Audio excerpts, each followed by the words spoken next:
Quantum chemistry के अंतर्गत आज हम टॉपिक लेने जा रहे हैं dual nature of electron. Actual में इलेक्ट्रॉन को अगर हम क्लासिकल कॉन्सेप्ट के पॉइंट ऑफ व्यू से देखें तो इलेक्ट्रॉन को हम पार्टिकल मानते हैं। पार्टिकल वो होता है जिसका अपना मास होता है, जिसका अपना मोमेंटम होता है। जिस भी ऑब्जेक्ट के पास मास होता है, जिसके पास मोमेंटम होता है, उसे हम इन जनरल क्या बोलते हैं? पार्टिकल नेचर का बोलते हैं। ठीक है, लेकिन ये कॉन्सेप्ट जो था वो क्लासिकल केमिस्ट्री का कॉन्सेप्ट था, क्लासिकल फिजिक्स का कॉन्सेप्ट था, जहाँ पर हम इलेक्ट्रॉन को पार्टिकल मानते थे। अगर हम क्वांटम केमिस्ट्री की बात करें तो क्वांटम केमिस्ट्री में इलेक्ट्रॉन को डुअल नेचर का माना जाता है। ऐसा माना जाता है कि इसका दोहरा नेचर होता है, that is particle like nature as well as wave like nature. याद रहे, वेव हम किसको बोलते हैं? जिसका अपना वेवलेंथ होता है, जिसकी अपनी फ्रीक्वेंसी होती है, उसको हम वेव नेचर का मानते हैं। तो क्वांटम केमिस्ट्री में मैंने बताया इलेक्ट्रॉन को क्या माना जाता है? डुअल नेचर का, दोहरे नेचर का माना जाता है, जिसके पास पार्टिकल लाइक नेचर भी होता है, यानी इसका अपना मास होता है, इसका अपना मोमेंटम होता है, और साथ साथ वेव लाइक नेचर का भी माना जाता है, जिसका वेवलेंथ होता है, फ्रीक्वेंसी होता है। चलिए आगे बढ़ते हैं। हम टॉपिक लेने जा रहे हैं concept of dual nature of electron. याद रहे, यहाँ इलेक्ट्रॉन मैटर का रिप्रेजेंटेशन कर रहा है। Concept of dual nature of matter as a rule हम पढ़ने जा रहे हैं, और उसका रिप्रेजेंटेटिव हमने यहाँ पर क्या लिया है? इलेक्ट्रॉन लिया है। देखते हैं स्लाइड में क्या लिखा है। Concept of dual nature of electron, that is matter. The concept of dual nature of electron was for the first time proposed by Lewis de Broglie. आपसे पूछा जाता है कॉम्पिटिटिव एग्जाम में डुअल नेचर ऑफ इलेक्ट्रॉन का concept किसने दिया था? तो याद रहे, इसे सबसे पहले डी ब्रॉगली ने दिया था। किसने दिया था? लुइस डी ब्रॉगली ने दिया था। आगे क्या लिखा है देखिए, according to de Broglie, just like light which is electromagnetic radiation, electrons have dual nature, that is they have particle like nature, have mass and momentum, as well as wave like nature, that is have wavelength and frequency. तो de Broglie ने बताया कि just like light, just like radiation, electron का जो nature होता है वो dual nature होता है। इलेक्ट्रॉन पार्टिकल नेचर का नहीं है, बल्कि डुअल नेचर का है। इसके पास पार्टिकल नेचर भी है और वेव लाइक नेचर भी है। इलेक्ट्रॉन का अपना मास है, अपना मोमेंटम है, साथ साथ इलेक्ट्रॉन के साथ एक वेव एसोसिएटेड होती है। उस वेव की अपनी फ्रीक्वेंसी होती है, उस वेव का अपना वेवलेंथ होता है। दैट इज इलेक्ट्रॉन किस नेचर का है? डुअल नेचर का है, जस्ट लाइक लाइट और radiations. In fact all the objects of this universe, अगर हम आज के कॉन्सेप्ट की बात करें, मॉडर्न कॉन्सेप्ट की बात करें, तो इस यूनिवर्स के सारे ऑब्जेक्ट डुअल नेचर वाले होते हैं। उनके पास पार्टिकल नेचर भी होता है as well as wave nature भी होता है। क्लियर? चलिए हम आगे बढ़ते हैं। In fact, some of the properties of electron like photoelectric effect, thermionic emission, Compton effect, etc. can be explained by considering them to be particles, while some other properties like reflection, refraction, interference, diffraction, polarization, etc. can only be explained by considering them to be wave. तो in general हम electron को क्या मानते हैं? Particle मानते हैं। अगर electron को हम पार्टिकल मान रहे हैं तो कुछ प्रॉपर्टीज ऐसे हैं जिनको हम इजीली एक्सप्लेन कर देते हैं। कौन कौन से प्रॉपर्टीज? कॉम्पिटिटिव एग्जाम में बहुत पूछा जाता है, किस प्रॉपर्टीज को हम एक्सप्लेन करने के लिए इलेक्ट्रॉन को पार्टिकल नेचर का मानते हैं। तो याद रहे, फोटो इलेक्ट्रिक इफेक्ट, आगे हम डिटेल में पढ़ेंगे, कॉम्पटन इफेक्ट, थर्माइनिक एमिशन, जिसको आप ब्लैक बॉडी एमिशन भी बोल सकते हैं। ये सारी चीज़ें हम इलेक्ट्रॉन को पार्टिकल मानकर एक्सप्लेन कर सकते हैं। लेकिन इलेक्ट्रॉन कुछ ऐसे प्रॉपर्टीज शो करता है जिनको हम इलेक्ट्रॉन को पार्टिकल मानकर एक्सप्लेन नहीं कर सकते। कौन कौन से properties? Reflection, refraction, interference, diffraction, polarisation. याद रहे ये सारे प्रॉपर्टीज एक्चुअल में रेडिएशन की प्रॉपर्टीज हैं, लाइट की प्रॉपर्टीज हैं। लेकिन ये सारे प्रॉपर्टीज इलेक्ट्रॉन भी शो करता है, और इन प्रॉपर्टीज को एक्सप्लेन करने के लिए इलेक्ट्रॉन को वेव मानना पड़ता है। कहने का मतलब ये कि इलेक्ट्रॉन के कुछ प्रॉपर्टीज को एक्सप्लेन करने के लिए हमें इसे पार्टिकल मानना पड़ता है, जबकि कुछ और प्रॉपर्टीज हैं जिनको एक्सप्लेन करने के लिए हमें इसे वेव मानना पड़ता है। क्लियर है? It means electron has dual nature. Electron के पास दोहरी प्रकृति होती है, that is particle like nature as well as wave like nature. इसके पास कण की प्रकृति भी होती है, साथ साथ तरंग की, वेव की भी प्रकृति होती है। चलिए आगे बढ़ते हैं। Thus electrons have dual nature, that is particle like nature as well as wave like nature. Wave nature of electron can be proved by Davison and Germer experiment। याद रहे डेविसन एंड जर्मर ने अपने experiment के द्वारा electron के wave nature को prove किया है। तो आपने क्या देखा? Wave nature of electrons can be proved by Davisson and Germer experiment. बहुत पूछा जाता है कॉम्पिटिटिव एग्जाम में, डेविसन एंड जर्मर एक्सपेरिमेंट के द्वारा क्या प्रूव्ड होता है? तो याद रहे वेव नेचर ऑफ इलेक्ट्रॉन को प्रूव करते हैं यहां से। क्लियर? आगे चलते हैं।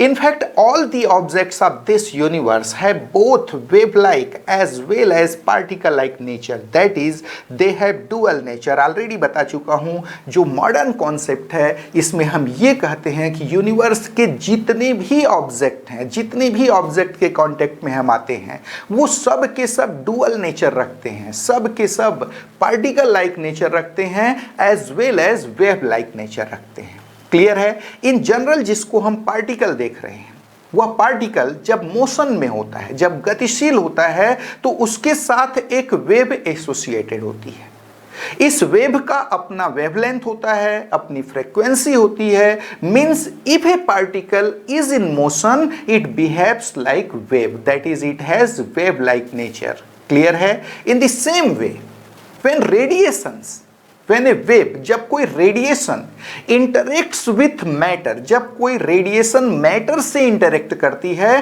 तो वह पार्टिकल जैसा बिहेवियर शो करती है। ऐसा शो करती है कि उसके पास मोमेंटम है।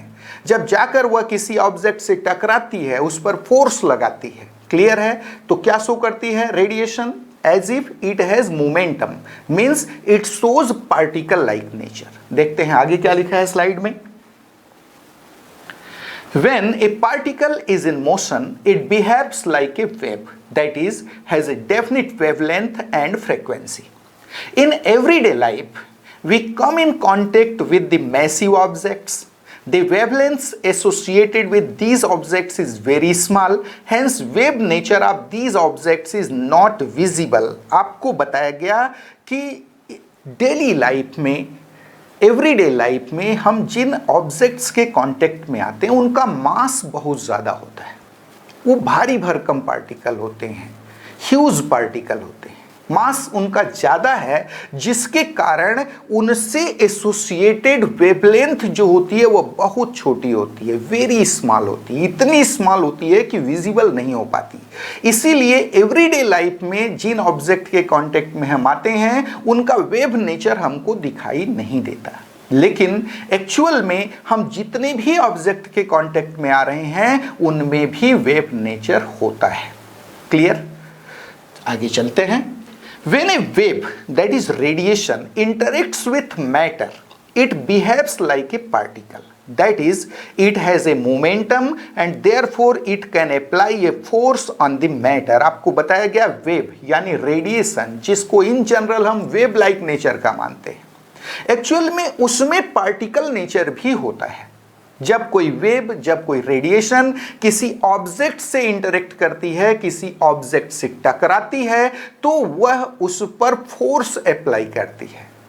इसका मतलब there is change in momentum, वहां मोमेंटम का चेंज होता है। It means radiations have momentum, radiations के पास क्या होता है? मोमेंटम होता है, वह किसी ऑब्जेक्ट पर फोर्स अप्लाई कर सकता है। It means radiations have particle like nature. तो आपने देखा कि जो इन जनरल हमको पार्टिकल दिखाई दे रहे हैं उनमें वेव लाइक नेचर भी होता है, जो वेव है उसमें पार्टिकल लाइक नेचर भी होता है। It means all the objects have both wave like as well as particle like nature, that is they show dual behavior। उनके जो नेचर होता है, उनका जो व्यवहार होता है वह दोहरा होता है।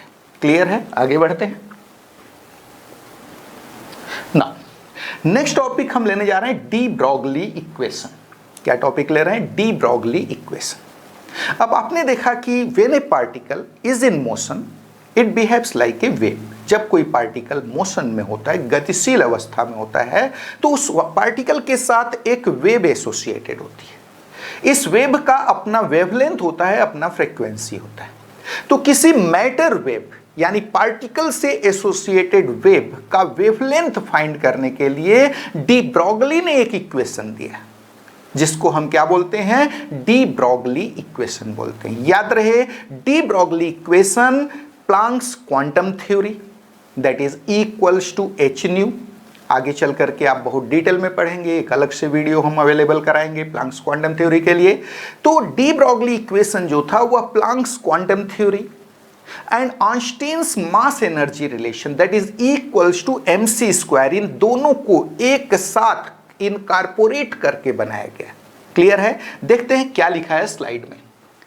In order to calculate wavelength of matter waves, de Broglie derived an equation by combining Planck's quantum theory and Einstein's mass energy relation, which is called de Broglie equation। तो आपको बताया गया कि मैटर वेव्स का किसी particle से associated जो wave होती है उसका वेवलेंथ फाइंड करने के लिए, उसका तरंग दैर्ध्य प्राप्त करने के लिए डी ब्रॉगली ने प्लांक्स क्वांटम थ्योरी और आइंस्टीन्स मास एनर्जी रिलेशन को कंपाइल करके, इनकॉर्पोरेट करके एक इक्वेशन डिराइव किया, जिसको हम क्या बोलते हैं? डी ब्रॉगली इक्वेशन बोलते हैं। चलिए देखते हैं डेरिवेशन। याद रहे, ये डेरिवेशन आपके एकेडमिक एग्जाम में यूजुअली पूछा जाता है, डी ब्रॉगली इक्वेशन। क्लियर है? Derivation from Planck's quantum theory equals to h nu. Planck's quantum theory बोलती है कि किसी रेडिएशन के जो फोटॉन्स हैं, किसी रेडिएशन के जो पैकेट्स ऑफ एनर्जी है, क्वांटा जिसको बोलते हैं, उसकी एनर्जी E इक्वल्स होती है एच न्यू के।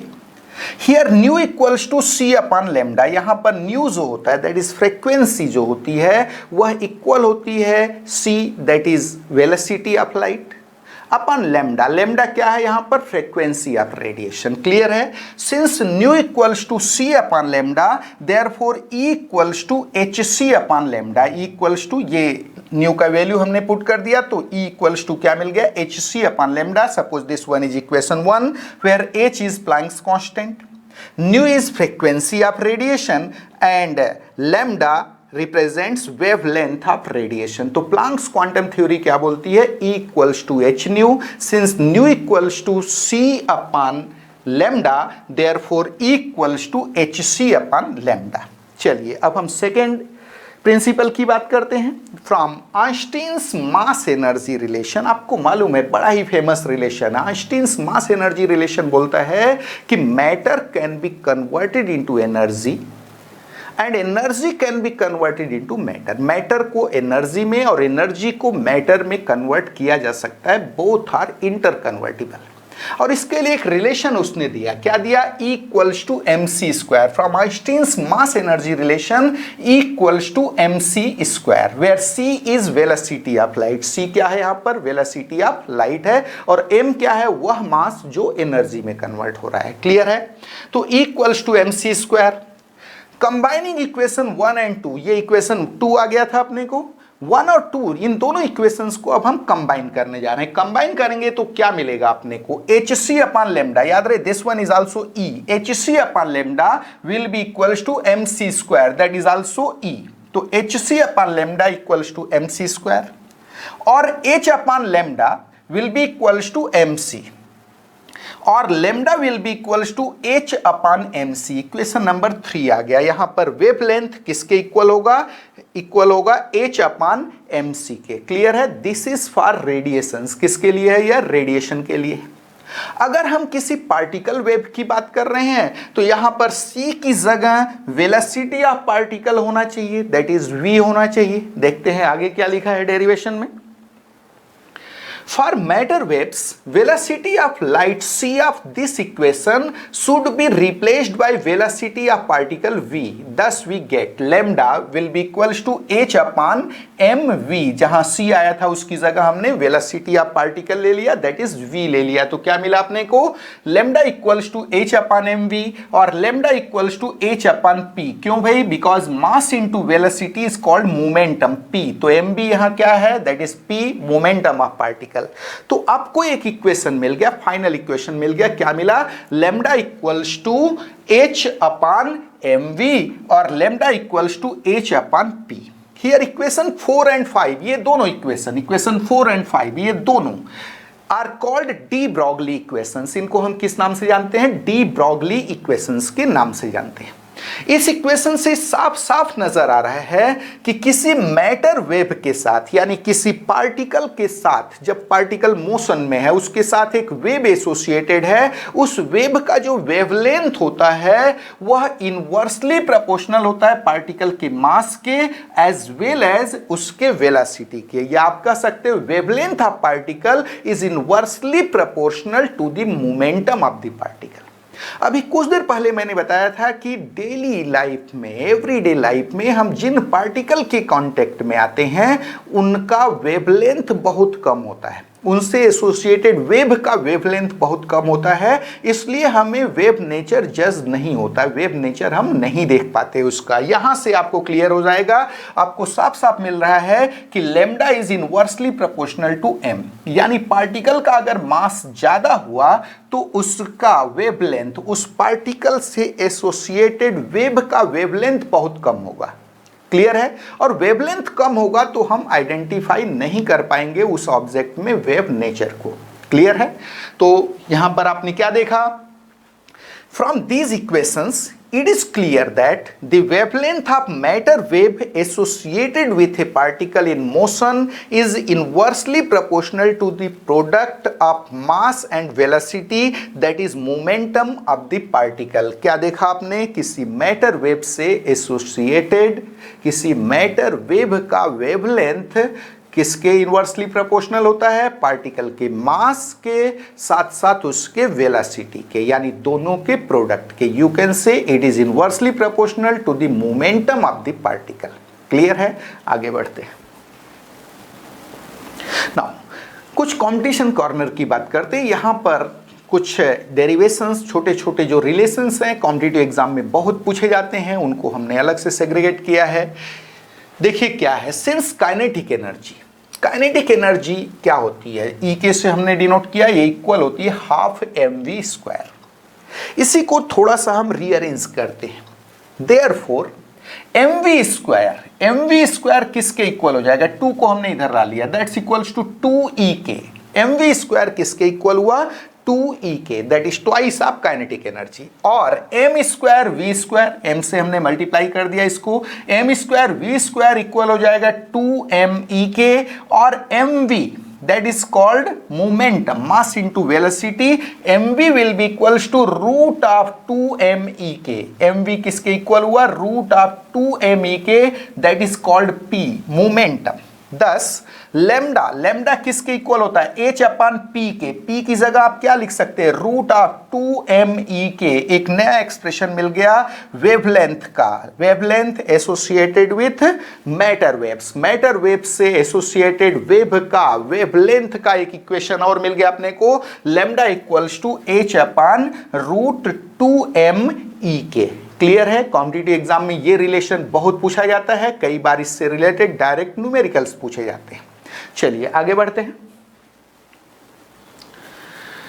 If a charged particle is accelerated with a potential difference of v, then kinetic energy of particle, अगर किसी चार्ज पार्टिकल को, Q चार्ज वाला एक कोई पार्टिकल है, उसको पोटेंशियल एनर्जी v के द्वारा एक्सेलरेट किया जाता है, तो उस केस में आपको क्या मिलेगा, पार्टिकल की काइनेटिक एनर्जी E के इक्वल होगी half mv square, that's equals to qv। क्या मिलता है अपने को, charge on particle that is q into potential difference v, qv, where q is charge of particle.